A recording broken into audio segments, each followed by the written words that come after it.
We are back. We're actually trying to make this consistent. Yes, this is going to be a weekly thing. Bi-weekly. Yes, I think that's more realistic.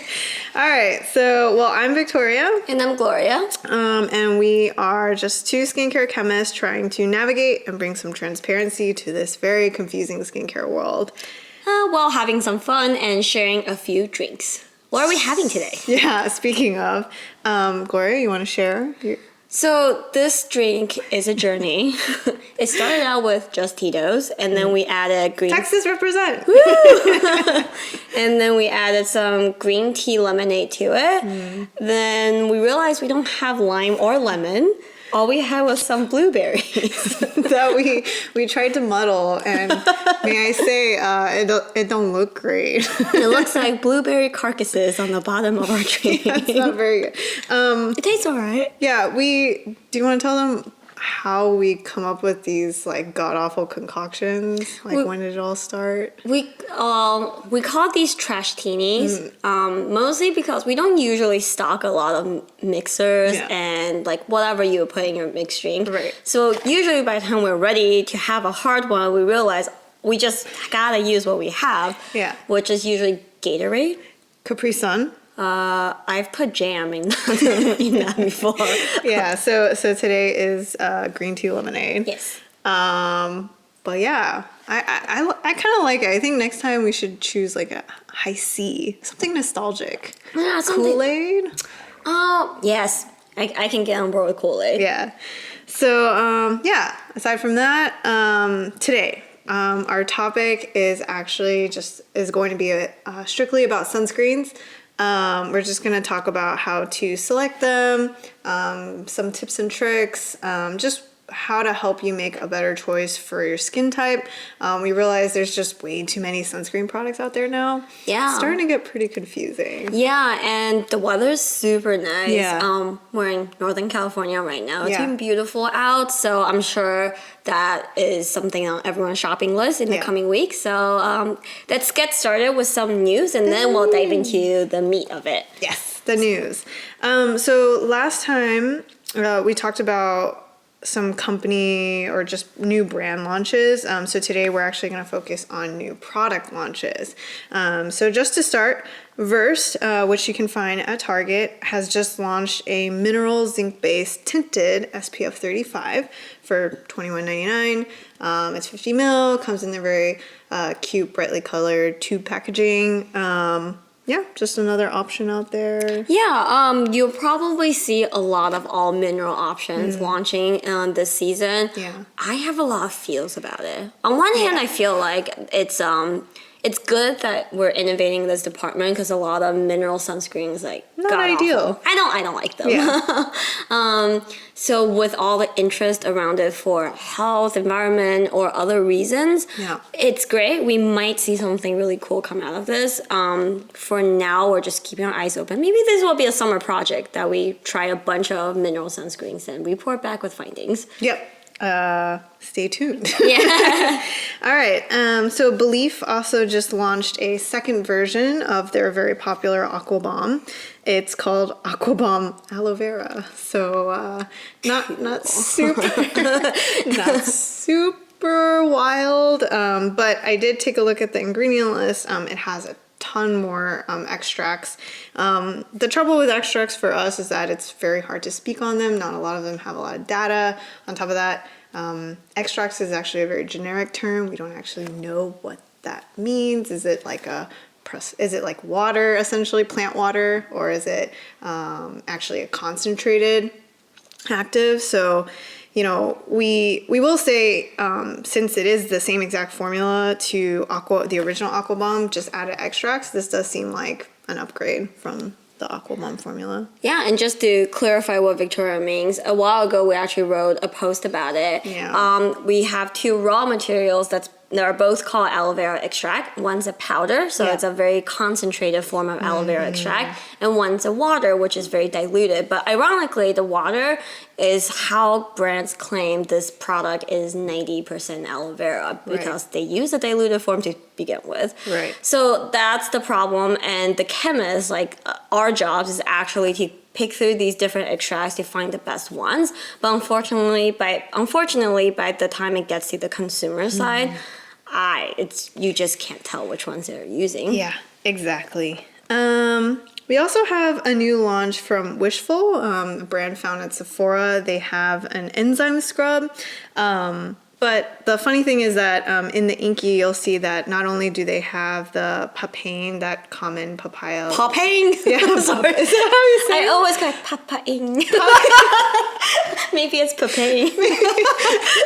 Papain? So to be fair, no one has ever come out with any guidelines on how to actually pronounce some of these extracts and some of these ingredients. So we both have probably butchered it. But yeah, Hello, do you sell papain? Would you like to tell us about your papain?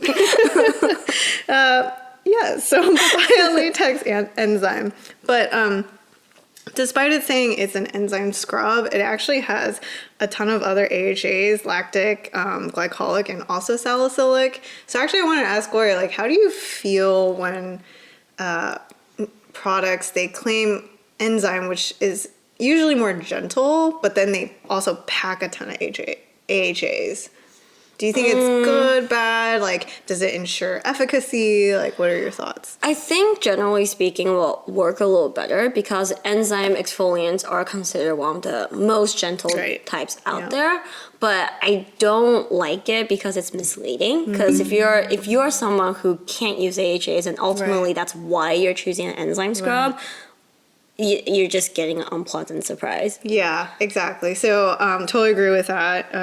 Like we said, it's just always important to just skim the ingredient list to be sure. And just a friendly reminder for those of you who have latex allergy, you might be allergic to papaya extracts and papain. Papain? Pampong. But yes, if it comes from papaya, you might be allergic to it, so just be on the lookout. Yeah. Okay, cool. And finally, Kiehls launched the eye cream version of their powerful wrinkle reducing concentrate. The only thing I want to mention this is actually they did a clinical, and usually with anything that involves eye concerns, dark circles, wrinkles, eye bags, clinicals become very, very important here. And I did want to share their findings because I actually think this is like a truly realistic result. So after 8 weeks of use, they did a clinical study on 52 panelists.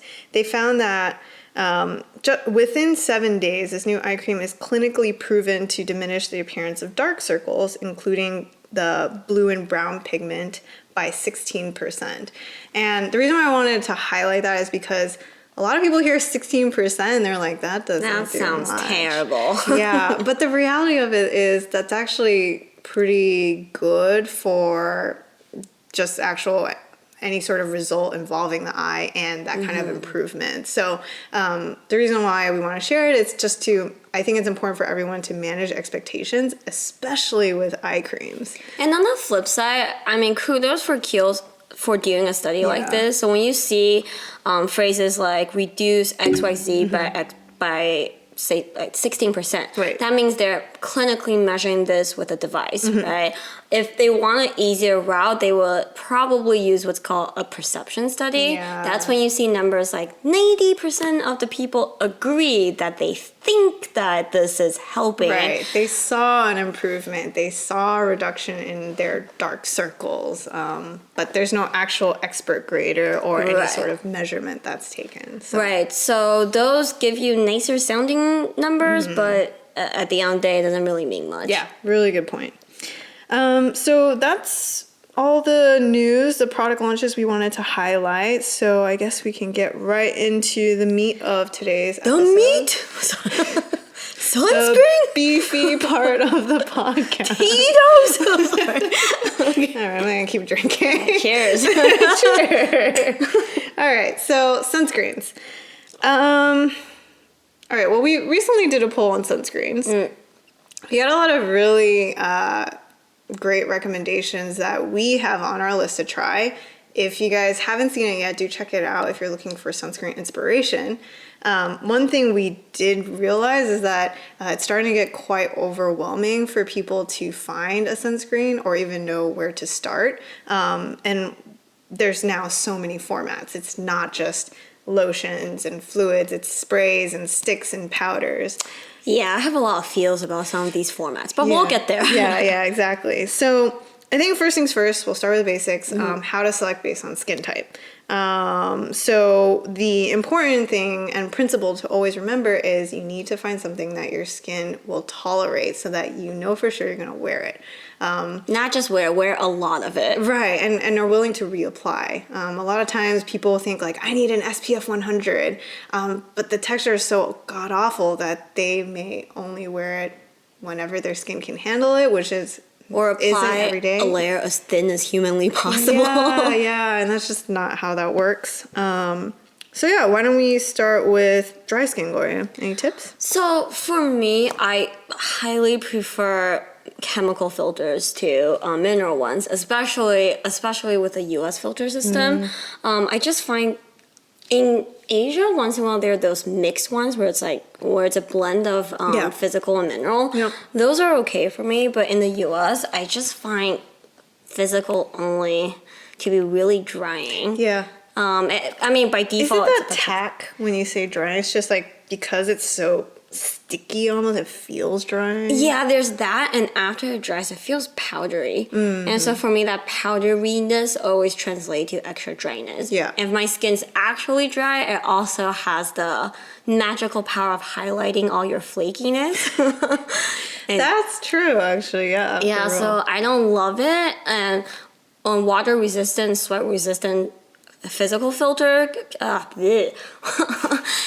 water and sweat resistant physical filter sunscreen is even worse. It's just like it sits very heavy. It's just like, hi, I'm a film. Right. And That's I so true. don't love it. In terms of ultimately though, I still prefer Asian and European filters because I still want to use a moisturizer first to make sure I'm getting it. So I'm not, but with US formulas, most of the time I'm actually just using it to replace a moisturizer because it's heavy enough. Right. If I have a moisturizer underneath it, it just feels gross. Yeah. Yeah. That's a great point. And also, for oily skin types, it's the same thing. We generally do recommend going Asian EU chemical sunscreen filters. I choose that for myself too. Also because the texture is just lighter, fresher. It doesn't make you feel super shiny by 3 p.m. And yeah, so I think at the end of the day, we actually typically, if your skin isn't sensitive, are there any other reasons why we would have them choose mineral? Actually, that's a good point because I feel like we just spent 5 minutes shitting on mineral sunscreen. There are very real reasons why you would choose it. Yeah. First, the sensitivity. Yep. Zinc oxide is the go-to recommendation if you're looking for vanilla. Yeah. And then secondly, it's if you're going to the ocean, if you're diving, scuba diving for coral reefs. Yep. And then the third reason is the can of worms of if you are concerned about chemical filters entering your bloodstream, then you will go physical or mineral. Right. And just to touch on that can of worms, there is no verdict yet. There is no data yet implicating that chemical sunscreens are actually detrimental to you because they absorb in the bloodstream. So at this point in time, there is no reason to be abandoning your chemical sunscreens. Right. This is merely, it's your choice. We recommend you to go read. FDA has done a great report on it. So, yeah. In fact, go back to episode, I forgot which episode. 7? 8? We did an episode on it because I went to a FDA seminar about it and got all the update. By update, it's like an update of stay tuned. So if you want to hear our more in-depth talk about that, just go back to that episode. Yeah, exactly.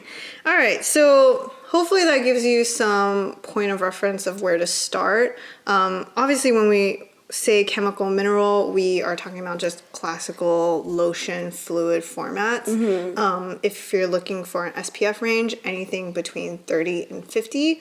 We think 50 is great because the coverage will kind of carry you through for all sorts of, I guess, sun level experiences. of harshness. Right, and the texture is good enough that it's tolerable. However, there are a group of people that seem to struggle with that level of filter. And this is where, there is nothing wrong with needing to dial down to use an SPF 30. You need to use something that allows you to reapply every 2 hours. If you only apply it once, but you're in the sun for 6 hours, there's no point. There's a chunk of time where your skin is taking on sun damage. So. Yeah. And kind of to add to that, if you're interested in trying Japanese or Asian sunscreen in general, Amazon's a great place to look for these things. We do typically recommend the cult classic BRA Aqua Reach. If you're looking for other ones, I want to just point out that alcohol is a very common ingredient in Asian sunscreen because they're layer happy usually in their habits, and a lot of places in Asia are really hot and humid, so they have no issues with alcohol. So just double check the ingredient list real fast if that's something that you might want to avoid. Right, great point.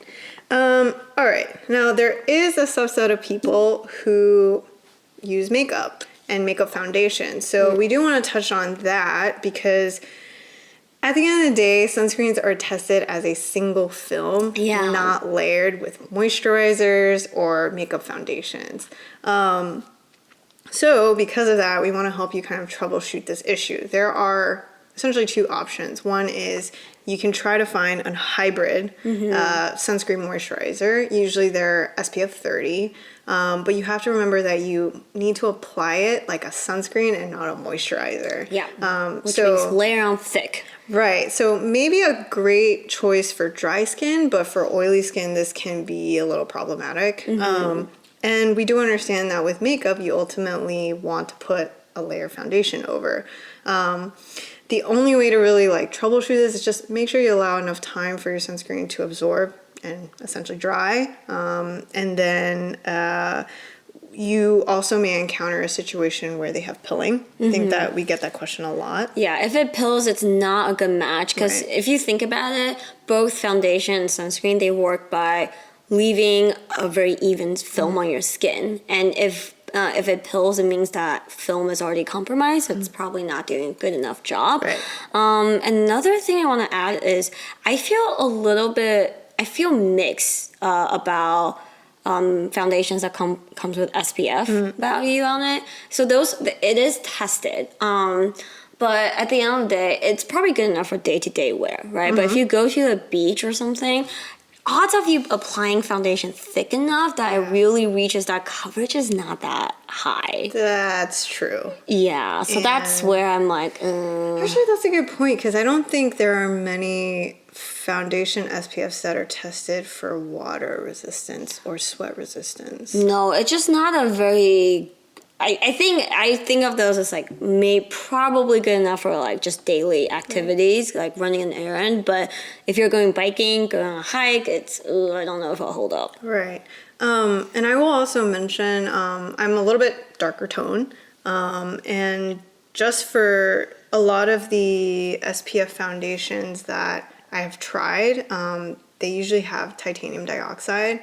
And I will become ghost white. I actually look like a mime. So that's one thing to kind of think about for darker skin tone people. But yeah, so hopefully those are some tips for people who are trying to incorporate both makeup and sunscreen, especially during summer months. Yeah, I do if your skin is in decent condition, I really wow, I'm really having a moment with Asian sunscreens. But they have a lot of minor tone correcting ones. It's not like a full film. It doesn't have a lot of coverage, but it has just enough pigment to give you a little bit of extra glow. So are they actual skin tones or are they the purple green? No, they're the purple green stuff. Yeah. And they some of them might be a little bit whiter than you bargained for, but there's one, is it BRA or some other brand? There's one called UV Tone Up Essence, and it actually just... It's not the Aqua...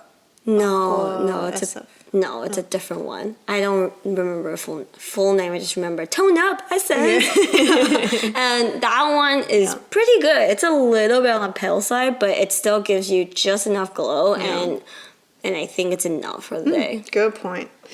All right, so that's that for makeup users. Now we want to actually get into the different formats outside of lotion. So that's going to include things like sunscreen sticks, powders, sprays, and also we'll also get into the claims as well. But first things first, for me, for the life of me, I cannot figure out when I would use a sunscreen stick. I low-key hate it.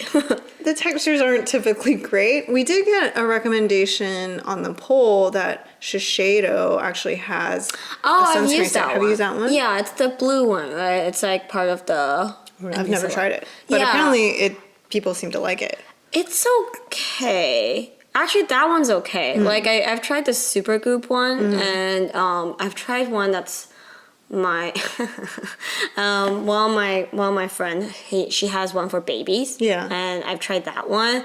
They're really greasy, and it just is it white? It's white, but it goes on pretty clear. Okay, but at the same time, it has a drag to it, so you don't feel like you're depositing enough. The Shiseido one rolls off pretty easy. Okay, but I think my problem with it is always like, I know I am missing a spot. Rub. Is this enough product? Yeah. It's not very intuitive to me. Yeah, I mean, actually, we'll get right into it for sprays. That's actually a big problem is a lot of people believe that if I spritz like this, you're covered. But actuality, a lot of tests with any sort of sunscreen spray, they actually will spray on their hand and then apply to ensure that you get the proper amount and you're actually getting a true even film. So this is where we're like, sprays can be, first of all, they feel great. They're very cooling. They usually have a very dry finish, but the film isn't always great. And then you need to ensure like proper angle. Like, for example, if you're at a beach, sometimes it's windy. Doesn't always make it to your face. Doesn't always make it to your body.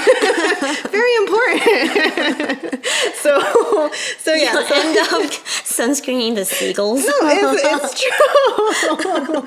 It's true. So yeah, so those are some things to think about with these other formats. Powders are the same problem too.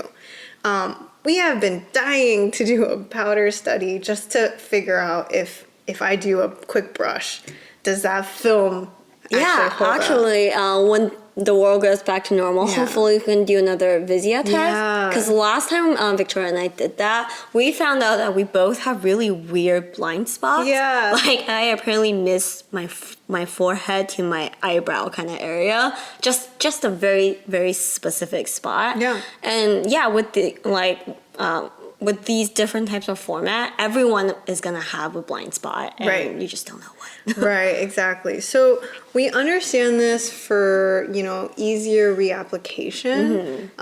Yes, it does provide some level of protection, but maybe not. We're just, the film setup has us kind of concerned about how much protection are you getting? Does that film actually hold up? Yeah. So we can see how these can be useful, or I guess like more convenient, but ultimately if you are able to reapply your actual lotion, that is still the tried and true format that we recommend. And like Victoria mentioned, it's because the testing is designed around the lotion cream format, so that is the safest way. Actually, we got a really good question recently asking about a person's, like, she was asking, if I sit at home all day and I apply my sunscreen, do I have to reapply it if I'm like not really in the sun? People often think that sunscreens, because you're not actually using the protection, it's kind of like a battery reserve. I can see how you come to that conclusion, but at the end of the day, like, no sunscreen's tested like that. It's always at the 2-hour mark. So that's why, to err on the safe side, the best practice is to always reapply. Yeah. I will say, of all these like slightly newer formats, like different formats, my favorite is probably the spray. Especially when you go to the beach, I just find that after you go into the water once, you don't want to exfoliate yourself every time you rub the sand down with the sunscreen. So I prefer spray in those situations, but I'll definitely do like a double spray down. Yeah, and like our true rub-in. Yeah. Exactly. Okay, so other things to keep in mind, sweat resistance. If you are an athlete, if you're running, that's your kind of true bet that your sunscreen is going to hold up for you. We did a post recently talking about if you see your sunscreen streaking after your workout, it's not a good sign. If it gets in your eye and you realize I can't see anymore on this run, it's a bad sign. Crying white tears. Yeah, so not a good sign.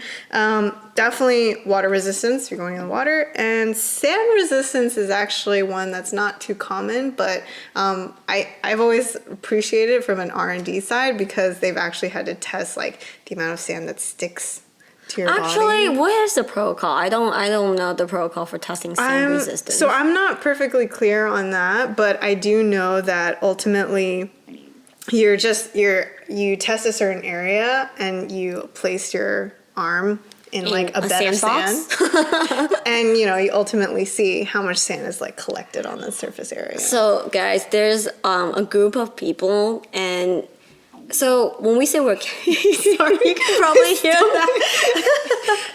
I apparently am hungry. Vodka's not filling her up.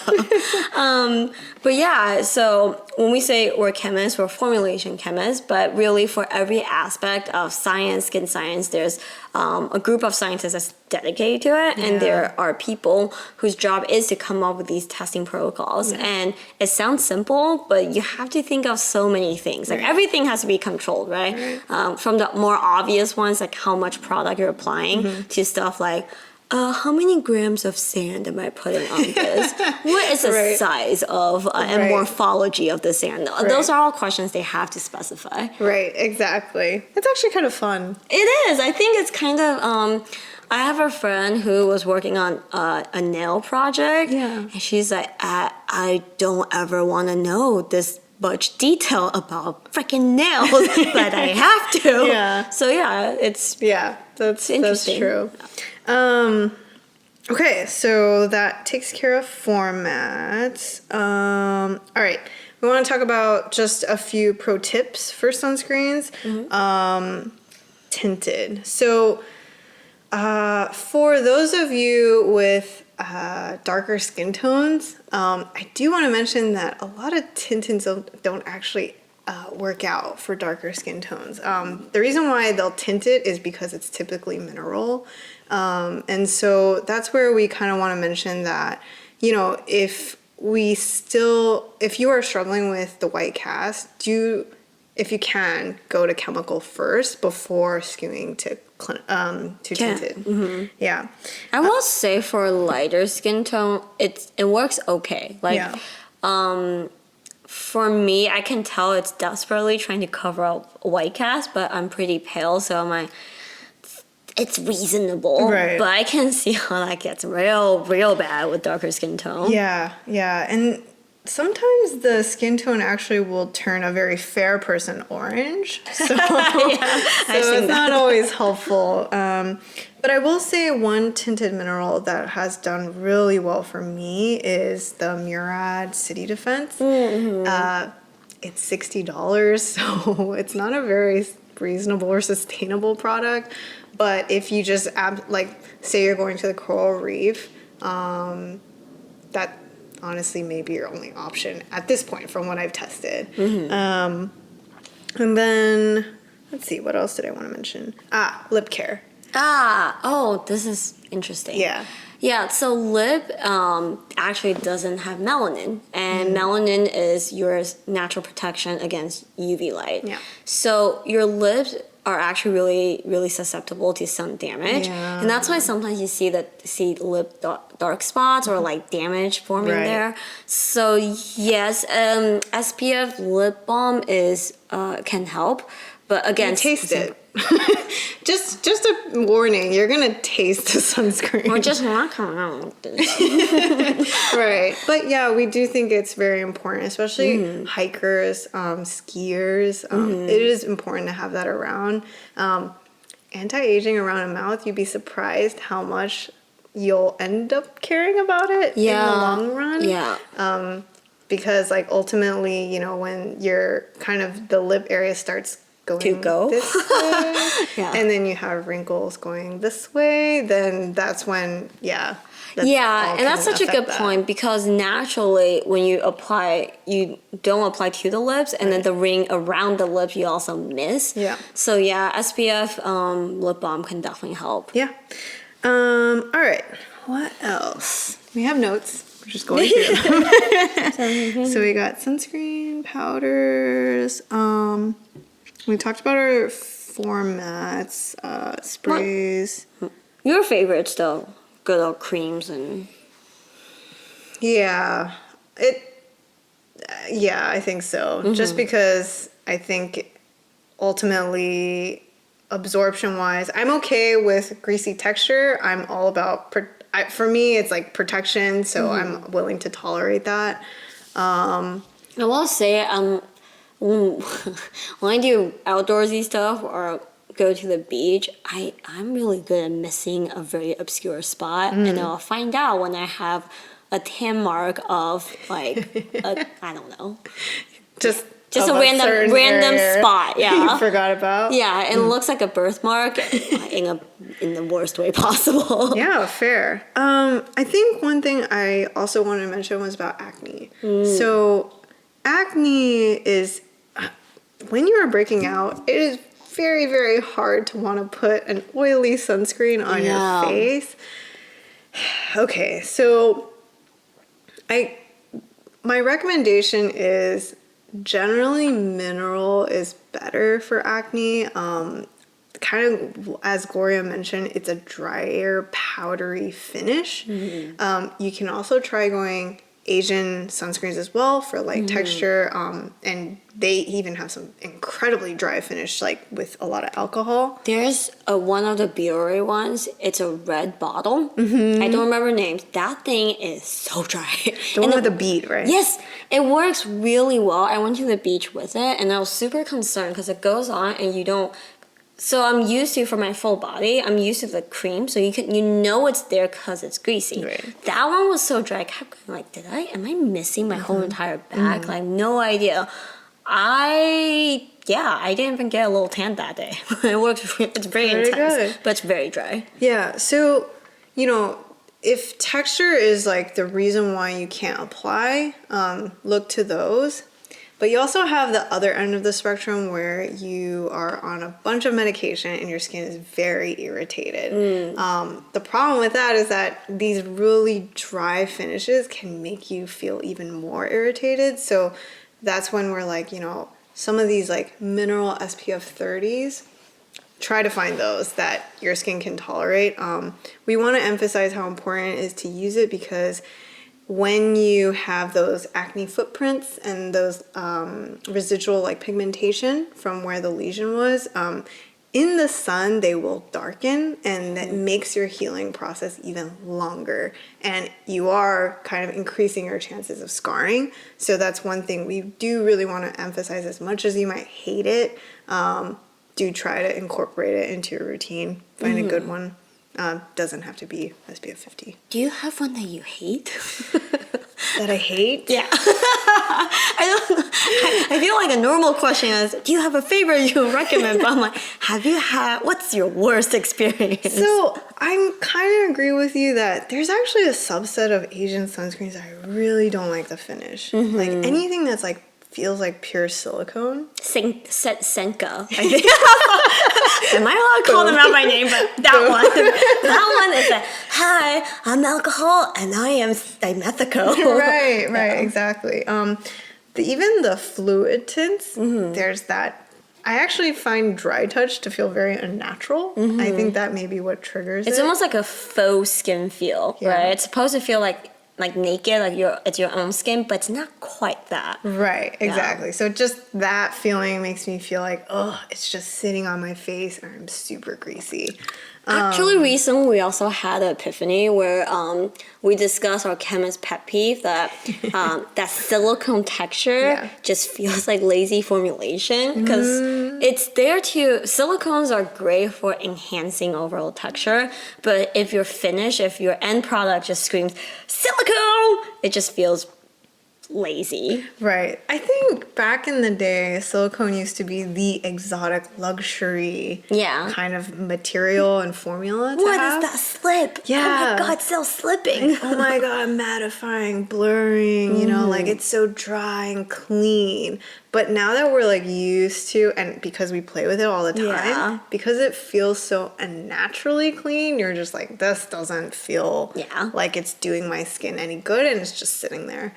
So, not saying that we don't love the ingredient, and it can be very helpful for formulation, but pure silicone, that's just laziness. It's gross. It is laziness, because they'll just suspend a bunch of like actives and powders into it, and it doesn't really do much. Yeah. Your primers are those. But those, I will say, for long wear makeup can be helpful. Yeah. Right. Yeah. To have the foundation. I mean, you don't wear foundation. Gloria's lucky she doesn't wear foundation. Yeah. But I will say, creams and lotions that have a very distinct silicone feel, we're like, judge you a little bit.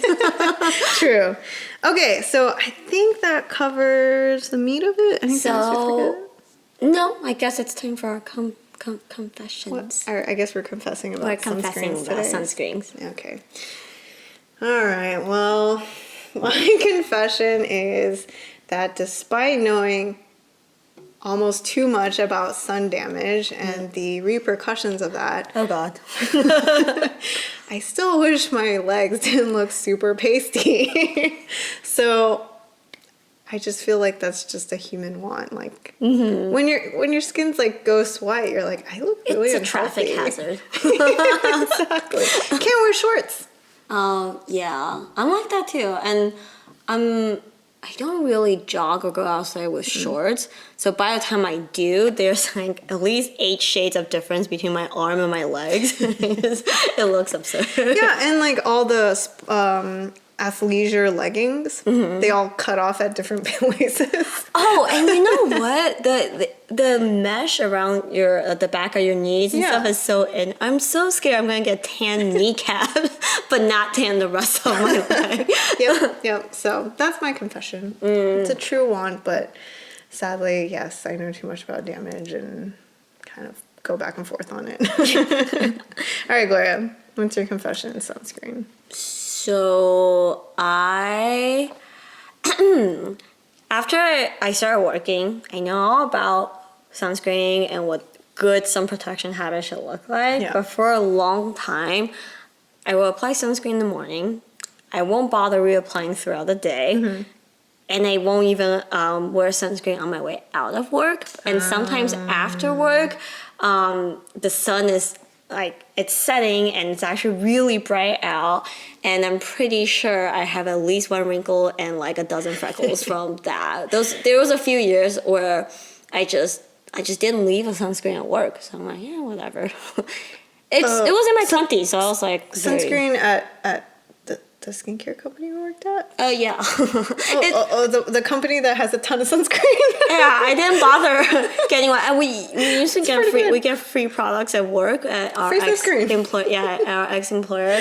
I didn't bother taking any. I didn't bother using it. I'm just like, yeah, you know what? Whatever. I'm 25. I don't care. You know. Yep. And now I'm like. No,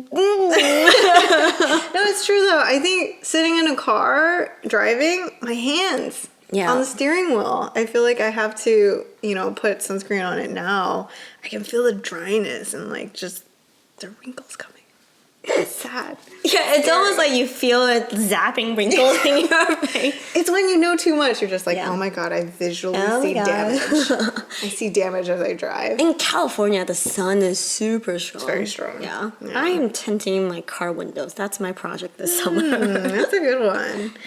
Yeah. Okay. So I guess that's it. That's it. So that is the meat. So it is time Gloria's to. I'm so excited for this. She's just been waiting for this moment this whole day. What does that say that I'm lighting up for the non-skincare portion of this? Again, this is our selfish moment. So it's time to Break break it up, break it up. break it up. All right. So this week's animal fact I was in charge of. Victoria talked about what's the Peacock dancing spider. the dancing peacock spider Dance for last its week. life. Yeah, so I decided to continue the trend of interesting mating habits from the insect world. Oh dear. So the animal of the week is the hanging fly. Oh, They look God. like a crossbreed between a dragonfly and a giant mosquito. So, yes, attractive. We're on a roll with the cute and fuzzy animals. But their mating habit made so me excited. it's bubbling out of so her. funny. Okay.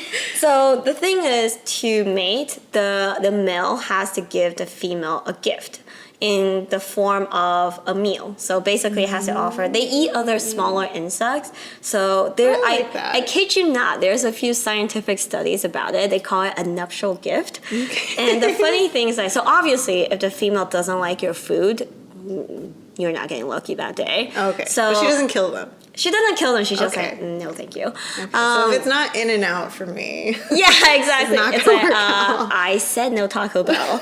So, and the funny thing is the research around this, they actually they gave the male different insects to offer the females. Okay. So they don't like ladybugs. Ladybugs don't taste good to them. But anyway, the funniest thing to me is it has to be the right size of insect. Because you give it to a female, she'll start eating, and the male's like, well, I mean, she's occupied. So he'll start doing his thing. But if the female... Wait, so he just like cha-cha-cha-cha-cha. Now we're copulating. Okay. And then if the female finish eating it too fast, she'll be like, no. She will kick the bug off and fly off. So the fruit flies, no bueno, because she'll finish eating way too fast. And then they actually study the time. So on average, a male will finish his business in 20 minutes. So basically, he 20 minutes? be ashamed, some of Yes. Sorry. Hanging fly lasts 20 I minutes. feel like there's a lot of things we can extrapolate from Yes, this. that's why it's so funny. There's so many inappropriate 20 jokes. minutes. 20 minutes of insect That's sex. incredible. Yeah, so the funny thing is like, so I guess this tests the male's hunting ability. Okay. If you give the female a little bitch insect and she finished eating in 30 seconds, she's gonna kick you off and then fly away. Okay. So, and the funniest thing is, if the male end up giving the female an insect that's too big and he finishes thing and she's still eating, he will take the rest away and try to offer it to another female. Yeah. So Some entrepreneurship right there. I know, and no food waste. So yes, that is the hang fly mating ritual. I just feel like there's so many human lessons baked in there. So if you distract the female enough, Yes, exactly. you can get your chance. Yes. Also, Have a burger. Please enjoy your burger. Nothing to see here. and make sure it's a big enough burger, Yes. not like a kid's meal cheeseburger. No. Double decker. Something that takes her 20 minutes to eat. And so if she doesn't like it, she kicks him off. Yeah. Literally just like... Oh, pretty good. And then he has to go hunt again to bring them another offering. It doesn't seem like the female is very interested in the idea of procreating. No, she just wants wants a food. meal. I just want a burger. I feel Is this sugar daddy behavior? Like, could you guess so. characterize this as sugar daddy behavior? I guess so, or I guess she's very practical. Yeah, survival. Yeah. I was like, damn. Yeah. Where's my burger? You're right. Yeah. So, like, in our dating lives, you go out for dinner. Okay, that's essentially that. Just the dinner has to be. Yeah, like you have to Can't be like a 3-star Michelin dinner with like just little bite size of nothing. No. You want like a burrito with, I don't know. But it can't be an all-you-can-eat buffet because he'll kick you out and bring in the next guy. Like, wow, you're done eating already? That's pretty good. Yeah. Pretty good. And what will we think of next? 20 minutes is a magic number today. Anyway. 20 minutes, guys. That's the animal fact of the day. The hanging fly with a lot of life lessons. Good job. I like that. All right, cool. So that brings us to the FAQ. That wasn't rehearsed. FAQ. All right. What favorite questions did we get this week? All right. So we have from Kyra 5K. Favik. Sorry, Kyra. Hi, Gloria Victoria. Love your Instagram page and podcast. I listen to it regularly, and it is very insightful. I wanted to ask you what you two think about microneedle rollers. I know there are a bunch of different sizes and rollers out there, and I've read that it helps stimulate collagen synthesis and reduce acne scars. However, I have also read that you shouldn't use it if you have active acne because it can spread bacteria on your face. Thoughts on this? I want to try it, but don't want to make my acne-prone skin even worse. Keep up the good work. Thanks, Kyra. Aww. We have a lot of thoughts on microneedling. Also, especially because of COVID, because not a lot of people are able to see their best friend estheticians. Yeah, actually, I don't really know. I don't know if like home microneedle rollers are having a moment because people can go into their offices. So to sum up, it does stimulate collagen synthesis. It works especially well if you roll your face and then you use a vitamin C serum for that, and it can reduce scarring. However, the catch is the size and the depth of the needle. Yes. And you can't really get those sizes from home microneedling. Legally, you cannot get that length of needle on an Amazon. Also, please don't buy microneedles on Amazon. The other thing that I like the mention about, having currently having acne and using microneedles. The reason why is because microneedles are actually not meant to be reused.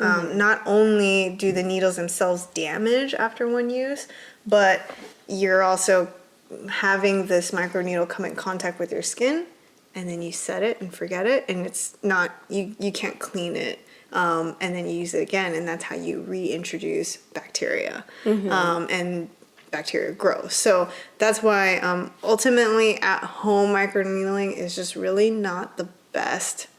It's just really not the best, honestly.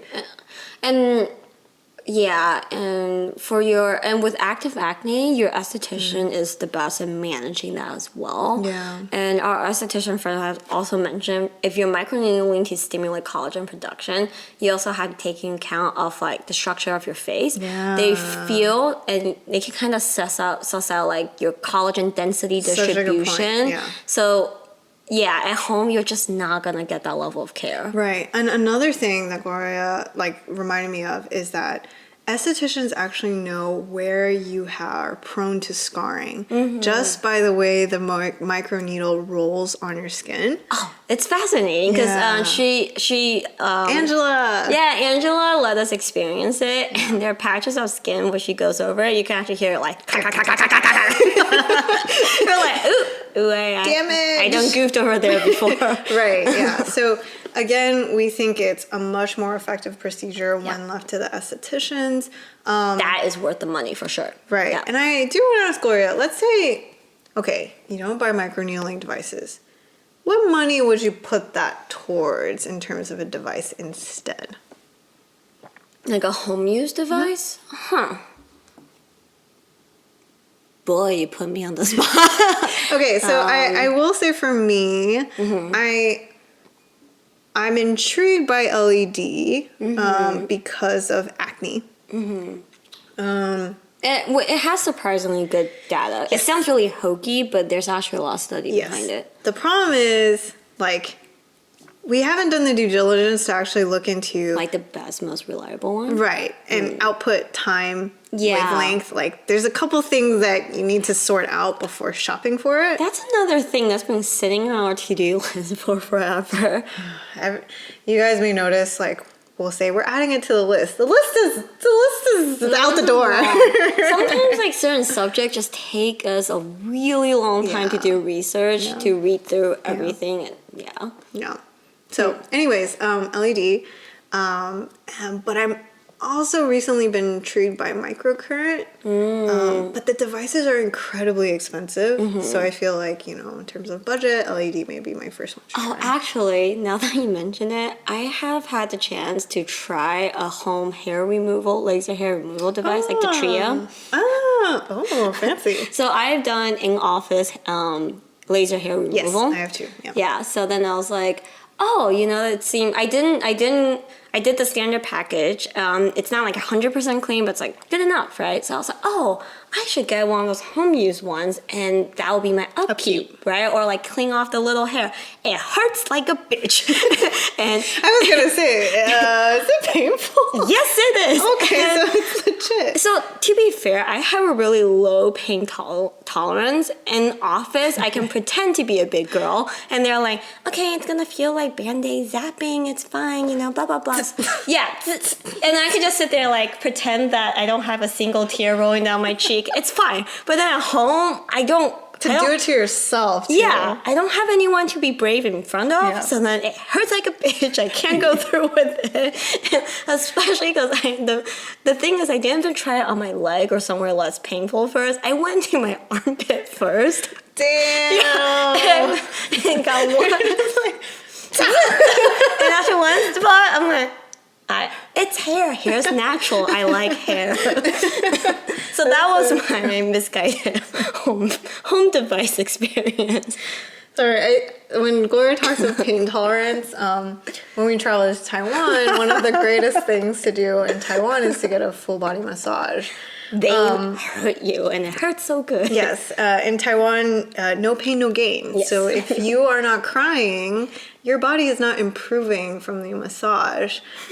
So, we sit there in the chairs, and we both know the moments when we're just like dying. And the thing is, they also take pride in finding those spots for you. Yeah. So when they feel like they've broken you. It's just the Asian way. Yeah. But yeah. So, anyways. All right. We cool. digress. Next question. Yeah. Hi, ladies. Was listening to your podcast about mineral sunscreens. I wanted to suggest Green Defense by Farmacy. It is SPF 30, has a nice texture, and doesn't leave a white film on my face.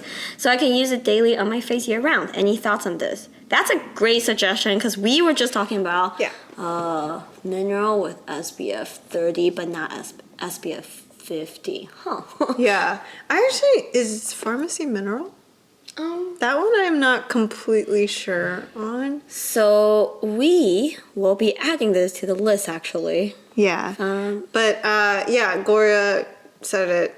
We've been thinking about like SPF 30 minerals and realized those have been forgotten. But luckily enough, Versed, as we mentioned before, has just come out with their SPF 35. That's mineral. And I think there's the Beauty Counter. They also have one that's an SPF 30 mineral.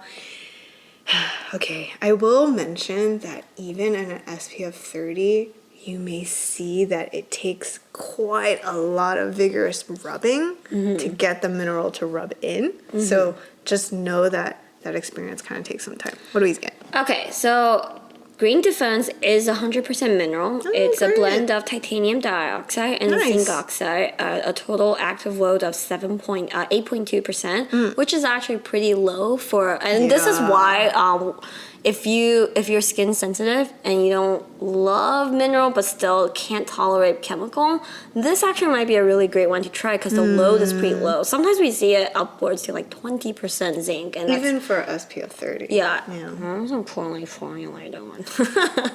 Yikes. But yeah. So yeah, actually, we'll definitely give this a go, and then we will do a decode for this when we try it ourselves. Thanks for the recommendation. Yeah. All right, and finally, we got a question about layering. We get those a lot. So one of the questions was, how do I use niacinamide and glycolic together? Whenever, however. It's fine. I know people worry about niacinamide and low pH. We typically say that if you find them together, that's maybe a little bit more worrisome, but ultimately if you are layering these, the time of interaction is so short that those kinds of worries about irritation is just not, it's pretty negligible, so we're not too worried. Yeah, general layer order, I will say probably glycolic first and then niacinamide, because glycolic operates at a lower pH. Niacinamide products should sit right around your skin pH, should be between 5 and 6. So if you end on it, it's at your skin's natural pH. Yeah, it's fine.